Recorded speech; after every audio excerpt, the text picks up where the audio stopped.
Well, here we are at the start of another week, start of another video. I'm probably going to spend a fair bit of time today just tidying up, catching up to where it looks like I'm at. Let's have a look. I want to put these panels on, even though things are not done up properly. What I'm aiming for is I want to get ready for the weight and balance. And the weight and balance really requires all the hatches and so on to be closed up. The wing root fairing will be on. Oh, look at that, the upper wing will need to be on. The upper wing will go on next week sometime when I've got some help to lift the wings up.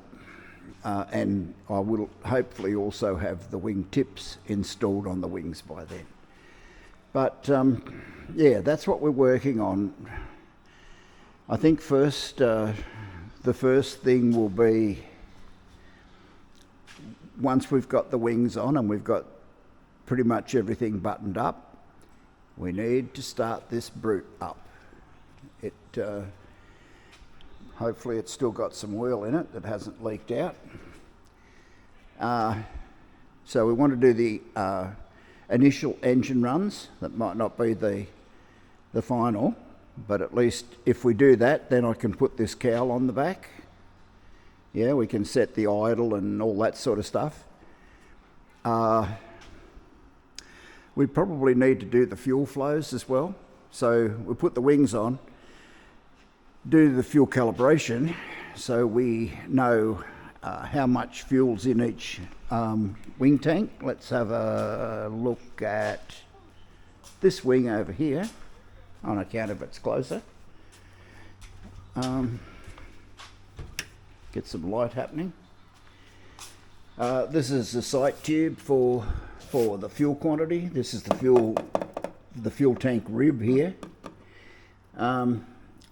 I'll go ahead and put, I don't know, 5 litres in at a time or whatever, and I'll mark off on here. Probably when the aeroplane's in the tail down attitude, sitting on the ground, so that I know when I walk up to it, I can look up and, oh, it's got 10 litres in it. That's, half an hour's flying or whatever it is. So I want to get that marked. I want to measure the quantity of fuel that goes in, and then once I've done that, I want to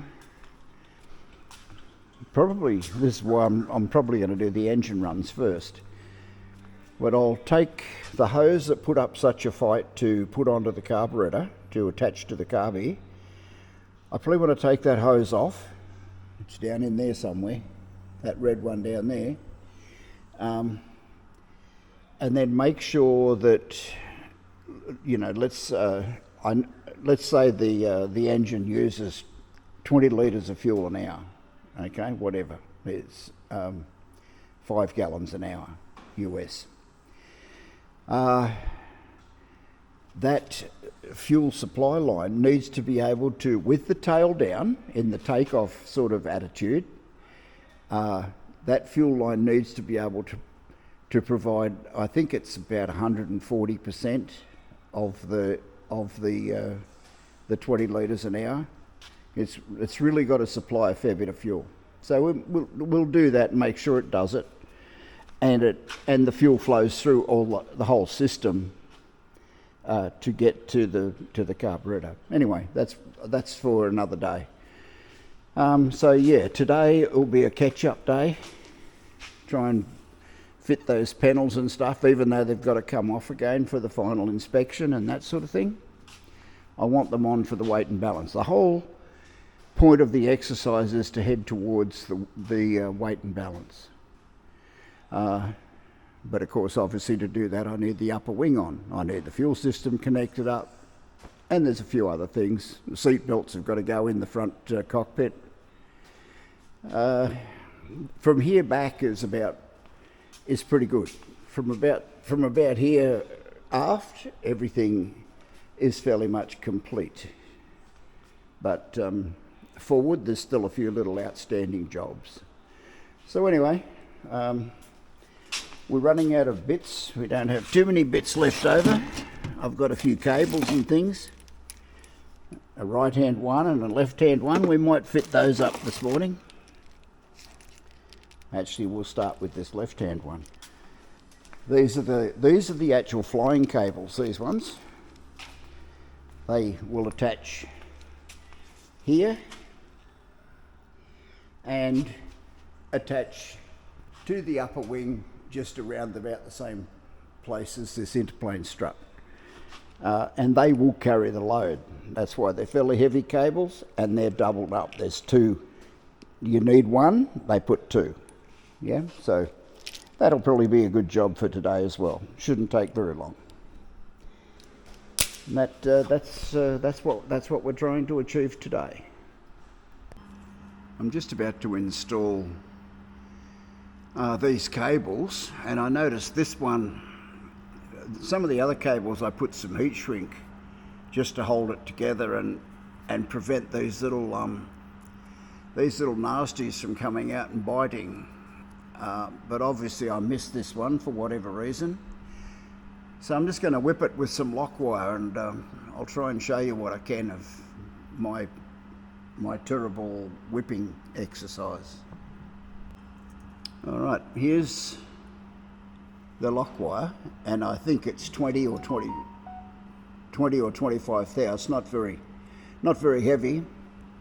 I'm just going to lay it along there like this, and then wind it around and around, heading in that direction there, towards the little nasties that want to bite me. Well, not a particularly neat job, but that's what I was trying to achieve.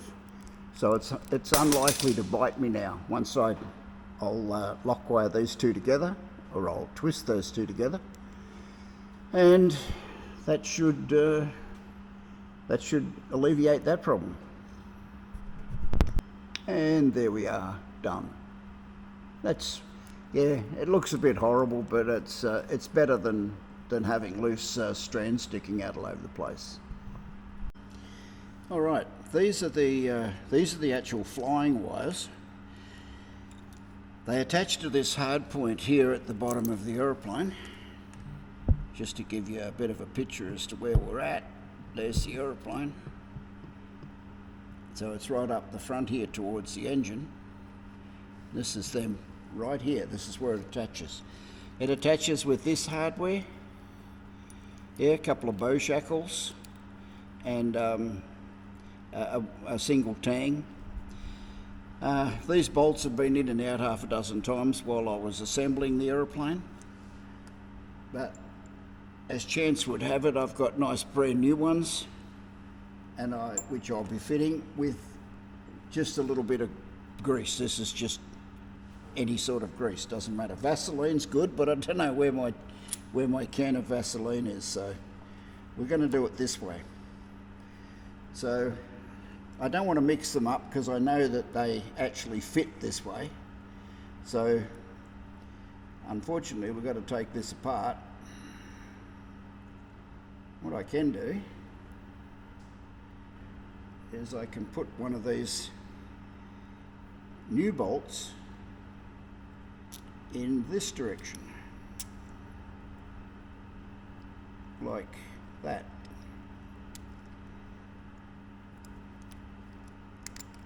There we go. So I don't want to lose which one's which and what the orientation is, so we'll put that bolt aside, get one of the new ones, or the other new one. This is one new one. Slip it on with the washer. We can put a little bit of grease on it. Where is it? Right there. Doesn't need great globs of grease all over the place. Just enough. The objective is not to knock the cadmium off as we slide the bolt in. And then remember this bolt should be facing that way. That's convention. Bolts face aft. I'm pretty sure it's going to hold together whichever way you face it. And then we put that in there.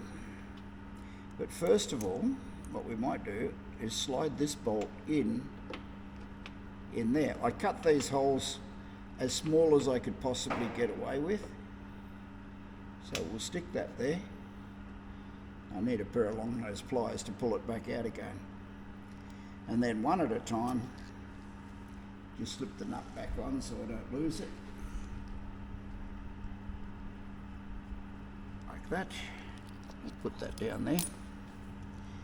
This one, haven't lost the orientation, goes that way. And I'll grab a pair of long. You probably can't see very well there.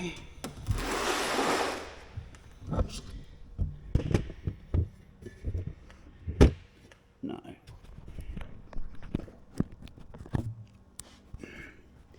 Here's what we've got. There's the D-shackle.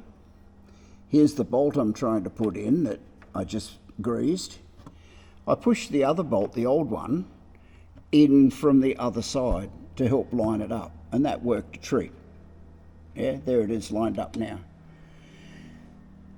So the other bolt can come out and the other cable can go in.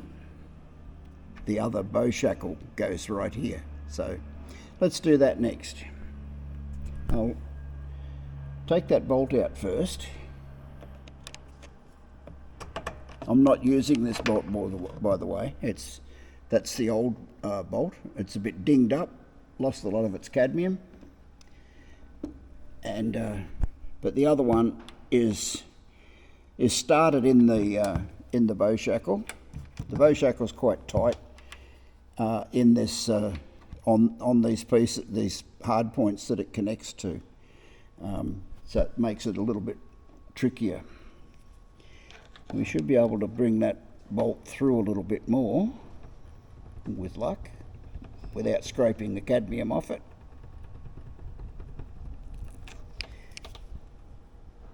Yeah, okie dokie.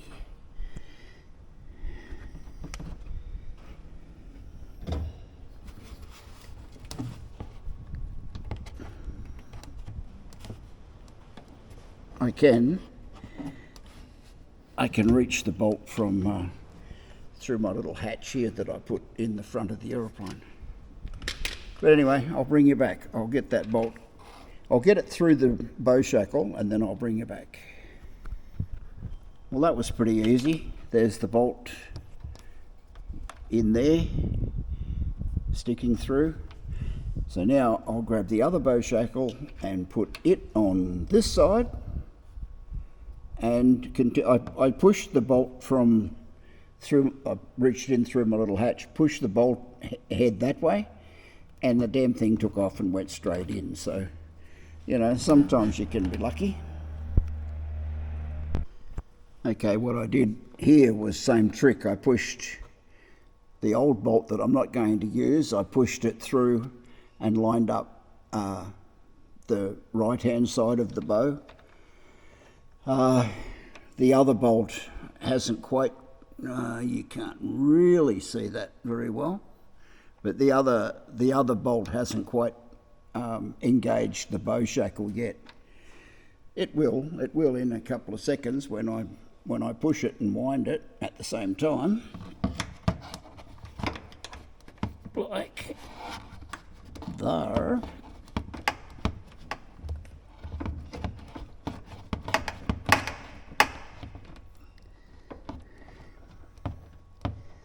Well, now it's touching the bow shackle. I'll put you down, I can't because I can't see what I'm doing. Okay, well there's the bolt going all the way through there, in there. Here's the socket that I was using to wind and push it through. It hasn't come out the other end yet, but it must be fairly close to it. The cables are the right way round, and they're the correct cables and all the rest of it. So let's keep winding and pushing and see how we go. Okay, there's the most of the bolt in. I'm able to get a castellated nut on there. The castellated nut's not the one that's going to live there at the end of the day. The actual proper nut will be a nylock, but there's still another cable to go on yet, a small one. But what I'm going to do is I'm going to use that nut to wind the bolt through both bow shackles. Now the bow shackles, I'll try and get you in there. I can move the bow shackles, yeah, they're tight, they're firm, there's no question about that, but they will move, and they will move in order to line up and point directly at the part of the wing that they're going to be attached to. So yeah, I'll just wind this through, then I'll put the other cable on, and I might wind it a bit more, and then I'll change it out for the correct nut. I had to wind the bolt to get it to this stage, and I don't like doing that because it just knocks the cadmium off, and I want to keep the cadmium on the bolt if I can. That'd be a nice thing. But anyway, that's it. Pretty straightforward fitting job. There's no great difficulty in it. Well, that's it done. The cables are in the right place. The bolt is firm. I can still move these bows, no problem. And the tang here at the back, I can move it as well. Yeah. The nylock, oh, you can't see. Okay. The nylock nut is in safety. It's got a couple of threads sticking out beyond the nylon. It could be tightened a little bit more, but not right at this point in time. At this point in time, we need to put the wing on. We need to align these cables, you know, do they stick up in that direction or up here or down there or whatever. And then once the cables are lined up and the bow shackles are pointed directly in line with the cable, then we could probably do a couple of flats probably, is about all it would take on that bolt, or not at all. I'm pretty happy with where it is. But anyway, I'll leave you to it. I'll go and do the other one and get it into the same state of affairs as this one, and then that'll be one less job. I loosely installed these wing root to fuselage fairings on the underside of the wing today as well. Your aeroplane probably won't look like this. It may have some other sort of fairing. It might be Velcro and some vinyl or something Velcroed along here just to make up the intersect. This aeroplane uses, there's a tail wheel back there if you're having a bit of trouble orienting yourself. It uses a light gauge aluminium fairing. Now this, where I'm pointing, where's my finger, right there, this is fabric and this is metal.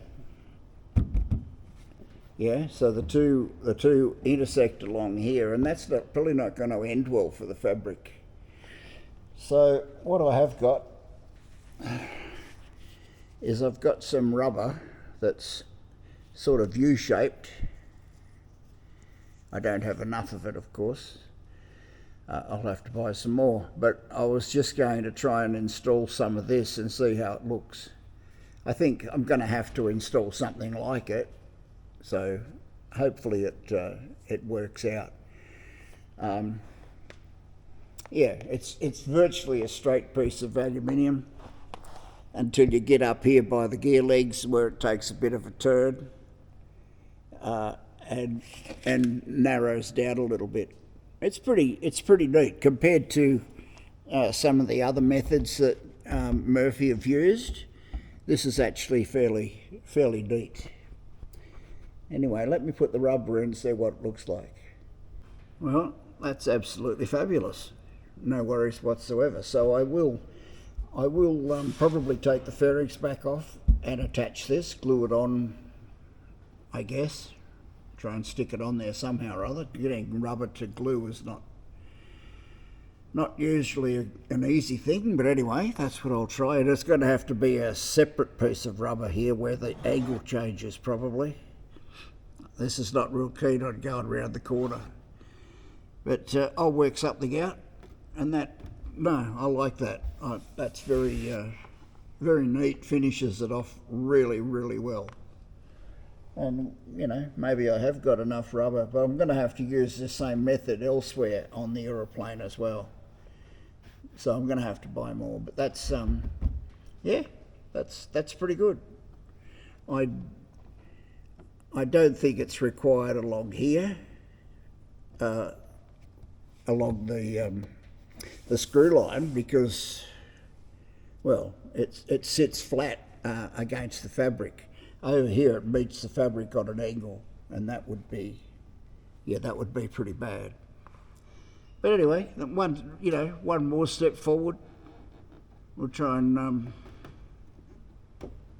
do a little bit each day. I want to find out these sorts of things now, not on the morning that I intend to fly the aeroplane for the first time. I need to get on. If anything's going to be a showstopper, I want time to fix it. So, no, I'm happy.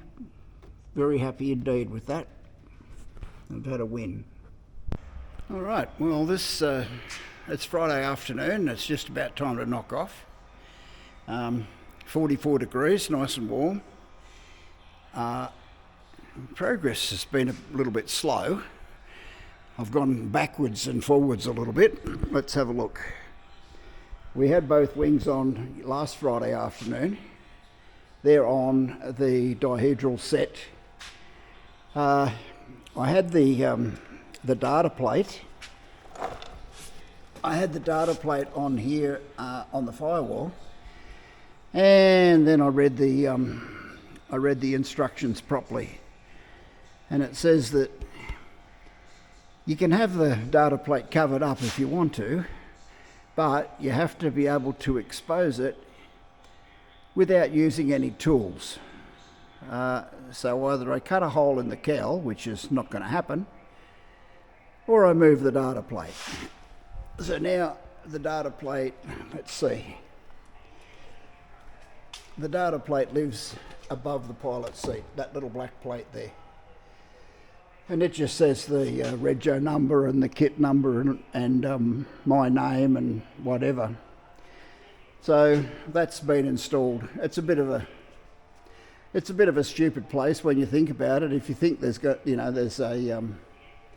the aeroplane's crashed and it's burnt, it's going to take them 6 weeks to find that data plate, because it's going to be in a smouldering mess of fiberglass. Whereas if it was on the firewall, I mean, the firewall's not going to burn. But anyway, I don't care. It's legal where it is now. The two wings. This one's ready to install. The other one, I'm still waiting on some hardware to rivet the wingtip on. But other than that, the other wing's ready to go as well. So they'll be on hopefully fairly soon. I've got a few other little jobs happening at the same time, so it'll happen when it happens. And yeah, that's pretty much it, I think. Like I say, I hate going backwards. I put the seat belts in the front seat. They just weren't fitted before. I also worked out that the wire, this wire up here at the top of this strut, this one, wasn't connected to the switch on the other end. That's a little bit of a problem. So it is now, but that was a fair degree of difficulty. That's going to run to an LED strip, which will be located between the two upper wings. And I was already at the correct spot. This is an upper wing. It's upside down right now, This is fuel quantity indicator. The light, well, let's assume this is up the other way. The light will sit above it, I'll sit below it, and I should be able to see a level in there, which will have corresponding marks drawn on this rib once I do the fuel cal. So, you know, we'll put 5 litres in and, yep, there's 5 litres, put another 5, yep, here's 10, you know, put another 5, here's 15, whatever it works out at. But that'll be one of the first jobs after the wings are on. But that's the catch up. It'd be nice to say that yes, the wings were on and everybody's happy. These 2 wings will be on next Friday. That's not really a guarantee, but it's as close as you're going to get from me. But anyway, there you go. That's where we are. You know the rules. Try and get your feet off the ground if you can. If you're around where I live, it's going to be really lovely and warm. So hopefully it's a bit better where you are. But anyway, that's it. Have a good week, and I'll catch up with you next Friday. Bye now.